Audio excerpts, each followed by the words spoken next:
Bonjour tout le monde, aujourd'hui nous allons travailler sur des situations non équiprobables. La première chose à faire est d'apprendre le vocabulaire spécifique, probabilité. Je te conseille dans un premier temps de travailler sur les 2 vidéos précédentes qui traitent des probabilités et sur celles sur les opérations sur les fractions. Travaillons sur un petit exemple. Un sac contient 80 billes indiscernables au toucher de 3 couleurs différentes. Jaune, rouge et blanche. La probabilité de tirer une bille rouge est de 0,5. Celle de tirer une bille blanche est de 1/5. On tire une bille au hasard dans le sac. Nous allons chercher de plusieurs façons la probabilité de tirer une boule jaune dans le sac. Cette expérience est bien une expérience aléatoire.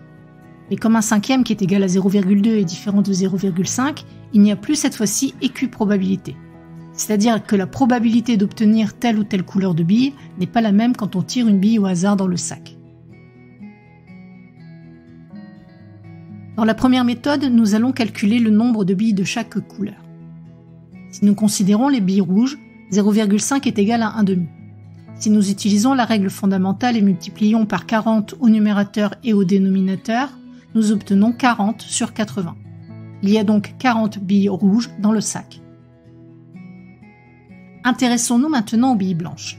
1/5 est égal à 1 fois 16 sur 5 fois 16. Nous obtenons 16 sur 80. Il y a donc 16 billes blanches dans le sac. Pour connaître le nombre de billes jaunes, il suffit de prendre le nombre total de billes, à savoir 80, retirer les billes rouges, 40, et les billes blanches, 16. Il y a donc 24 billes jaunes dans le sac. Considérons l'événement tirer une bille jaune. Sa probabilité P de A va être égale à 24 sur 80. Si nous réduisons cette fraction, nous obtenons 3 sur 10. Il y a donc 3 chances sur 10 de tirer une boule jaune dans le sac.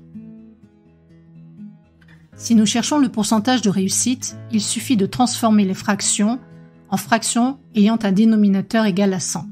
1/2 est égal à 50 sur 100, 3/10 est égal à 30 sur 100, et 1/5 est égal à 20 sur 100. Donc 50% de chance de tirer une boule rouge, 20% de tirer une boule blanche et 30% de tirer une boule jaune dans le sac. Voyons maintenant une autre méthode. Soit oméga l'univers de l'expérience, tirer une boule dans le sac.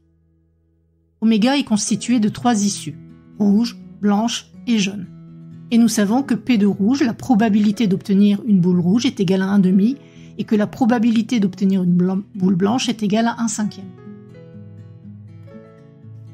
La somme des probabilités des issues de l'univers étant égale à 1, nous avons la probabilité d'obtenir jaune qui est égale à 1 moins la probabilité d'obtenir rouge moins la probabilité d'obtenir blanche. La probabilité d'obtenir jaune est donc égale à 1 moins 1/2 moins 1/5. C'est une somme de fractions, nous allons les mettre sur le même dénominateur. Nous obtenons 10 moins 5 moins 2, le tout sur 10, c'est-à-dire 3 sur 10. Voyons une dernière méthode qui va nous permettre de trouver toujours la même probabilité, mais en utilisant des événements contraires. Qu'est-ce que des événements contraires? L'événement contraire d'un événement A est l'événement qui se réalise lorsque A ne se réalise pas. On le note A bar. La somme de 2 événements contraires est égale à 1. C'est-à-dire que P de A plus P de A bar est égal à 1.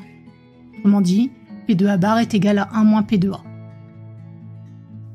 Revenons à notre exemple. Considérons l'événement tirer une boule rouge ou une boule blanche. Nous avons une chance sur 2 de tirer une boule rouge et 1 sur 5 de tirer une boule blanche. Les deux ne pouvant être réalisés en même temps. Nous avons donc P de A qui est égal à 1/2 plus 1/5. Nous allons mettre ces 2 fractions sur le même dénominateur pour pouvoir les ajouter. Nous obtenons 5 plus 2, c'est-à-dire 7 sur 10. Il y a donc 7 chances sur 10 de tirer une boule blanche ou rouge. Considérons maintenant l'événement B, tirer une boule jaune. B ne se réalisera que si A ne se réalise pas. A et B sont donc des événements contraires.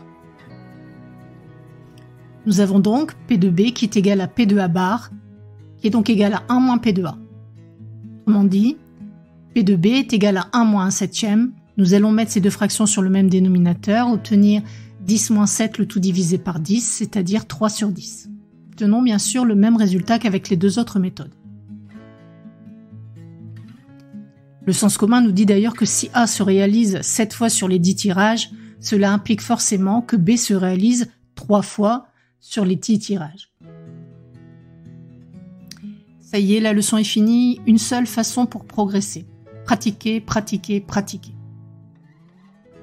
N'oublie pas qu'apprendre le vocabulaire est essentiel en mathématiques.